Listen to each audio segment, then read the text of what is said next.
Hello, my name is Nurse Pauline RN. Welcome to my channel. Today we're talking about Fundamentals of Nursing Exam 1 and we are on part 9. Please hit the like button, subscribe and share.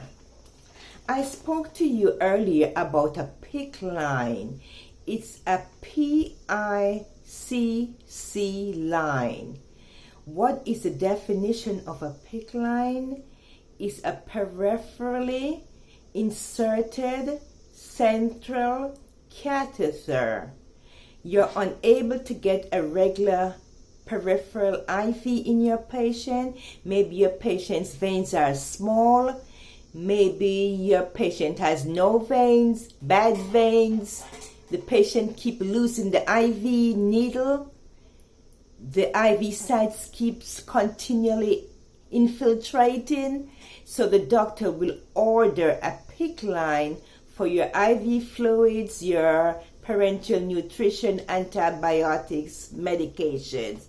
So the definition of a PICC line is a peripheral inserted central catheter, and you have to have a doctor's order for that. Do you know what an in and out catheter is? Your patient is not voiding 30 cc's an hour. You notify your doctor, then your doctor is going to say, can you scan the bladder for me? Use your bladder scan. Let's see how much cc's of urine your patient is retaining. Post-operative patients are at risk for hemorrhaging. If they are retaining urine, they are at risk. Then you'll do your bladder scan and you'll notify the doctor, well, doctor, the patient has 300 cc's of urine. Usually, if it's greater than 200 retention, the doctor will order a I&O catheter. That means an in and out catheter. A Foley catheter remains in until the doctor orders us to discontinue the catheter. The in and out catheter is a sterile procedure. You just enter this catheter in the bladder just to get the urine out. Once you get the urine out, you take that catheter out. It's a sterile procedure. It should not remain in the bladder for more than 5 to 10 minutes this procedure lasts. It's a sterile procedure. Usually, if the urine retention is greater than 200, you will have to use an in and out catheter to get that urine out because your patient is not going to void that urine. So that's what we use an in and out catheter for. It's for urinary retention. It's drainage of post-void residual urine. And it's a sterile procedure. Now your patient is voiding and you are happy. Okay? So you continue monitoring your patients on the hour. Make sure they're up walking, because walking, exercising post-operatively helps them to void urine.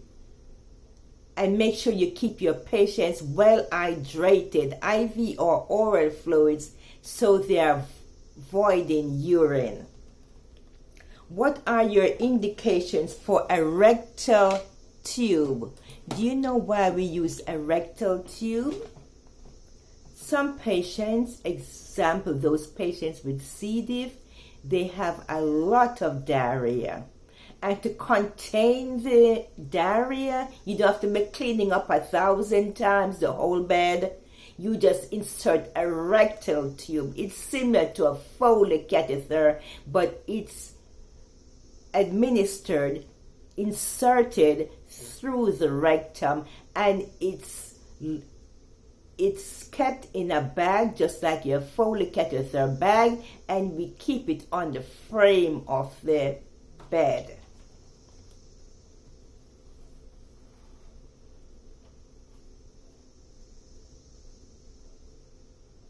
If your patient is admitted because the patient has blood in the vomitus, this is a sign of GI bleeding.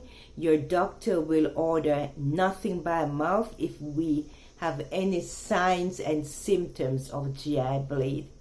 The doctor will rest the stomach. The doctor will order NPO, nothing by mouth, to rest the stomach. The patient is bleeding from someplace. So the patient is going to be NPO, NG tube administered, and we confirm placement before we start IV fluids or anything through the IV. Patients with GI bleed, assessment for them, assess rectal bleeding, assess the patient H&H, hematocrit and hemoglobin. If it's low, we have to do blood transfusion, number 20 IV, consent, Jehovah's Witness, they will refuse. Nurse sign, doctor signs, and nurse is a witness. For GI bleed, the doctor will send the patient out for x-ray, maybe CT scan of the abdomen to see where this bleeding is coming from. So this is your assessment for your GI bleeds. What does TCDB means? TCDB. This means turn, cough, deep breathing. You'll find these a lot in your post-op patients, especially your patient with abdominal bleeding.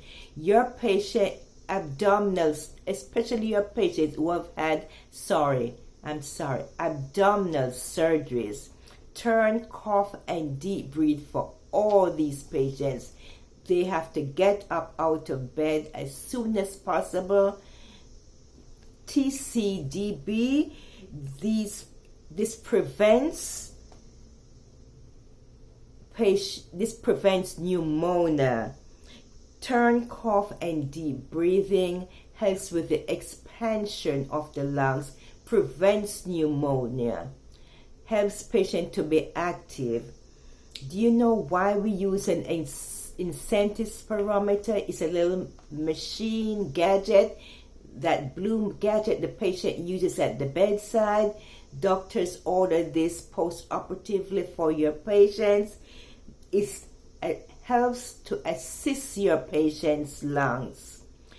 For your Incentive Sperometers, you're supposed to encourage the patient to take 10 breaths every hour. At what age do adults usually have a colonoscopy? The answer is 50 years old. Now they're saying if the patient has a history in the family, serious history, I think they're trying to go down to 40. But if you see on the exam, you do 50 years old. At the age of 50 for colonoscopy. How do you clean the stoma site? Your patient has a colostomy. You have to take off that bag of the stoma. You assess it to make sure it's pink, beefy red. Gray is signs of infection. Notify the doctor. How do you clean the stoma side? You clean the stoma side with water, plain water, and washcloth. They're saying hard soap irritates the site. So in the exam, if you see soap and water and mild soap, you can accept that answer. But usually soap and water. But soap irritates the skin, for your information. When you're teaching patient, any teaching, what are your considerations? Teaching patients while they're in the hospital. on day of discharge, what are your considerations? Before you do any teaching for your patients, make sure they are pain-free. You need their attention. Administer pain and pain medication. Reduce distractions. Turn the TV down low, off.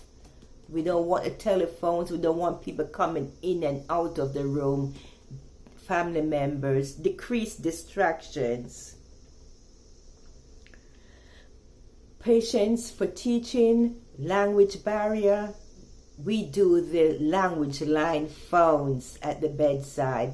Not the family members, not members of staff for teaching, for second language interpretation.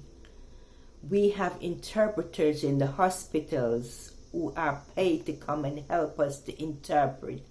These interpreters have the knowledge of medical terminology. Do not call your tech or your housekeepers. We need not people with the knowledge that's employed by the hospital with the knowledge of medical terminology. Use your language phone. To teach your patient, they should be alert and oriented ×3, not confused. Patients are supposed to be able to verbalize understanding of your teaching.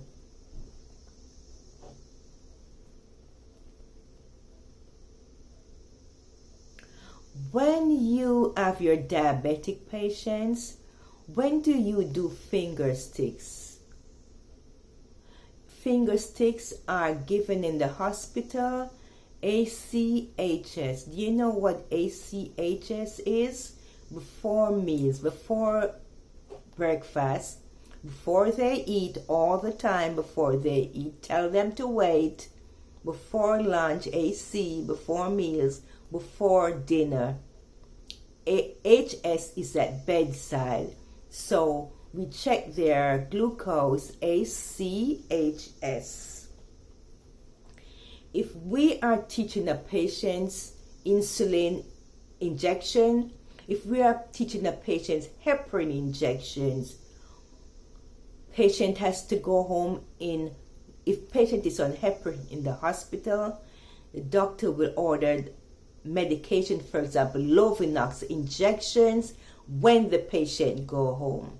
They don't go home on heparin injection, they go home on blood thinners, Lovenox injections.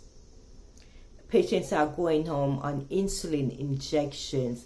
Most important, nurses, make sure the patient are able to return demonstration before discharge. Let them show you how to do how they are going to do their injections when they go home. If the patient is not oriented, make sure the family is able to demonstrate to you how the patients will be given their injections or their Lovenox injections when they go home. You can give them some pamphlets too. Do you know what a overhead trapeze is? A overhead trapeze is a machine or a grab bar we have in the hospital that is placed overhead to assist patients post-operatively to turn right, left, up, down in bed. That's an overhead trapeze. It helps patients in positioning themselves. Do you know what a Sitz bath is? A Sitz bath will teach the patients how to do their Sitz bath.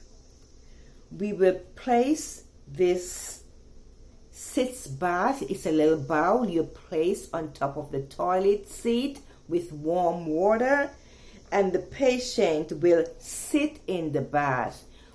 We use these for patients, for moms who have just had a vaginal delivery, for patients with hemorrhoids, for patients with hemorrhoidectomy, post-op hemorrhoid surgery.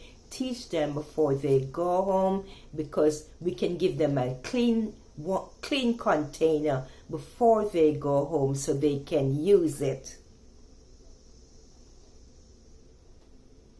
Do you know what? There is a fire on the floor and you have to extinguish this fire.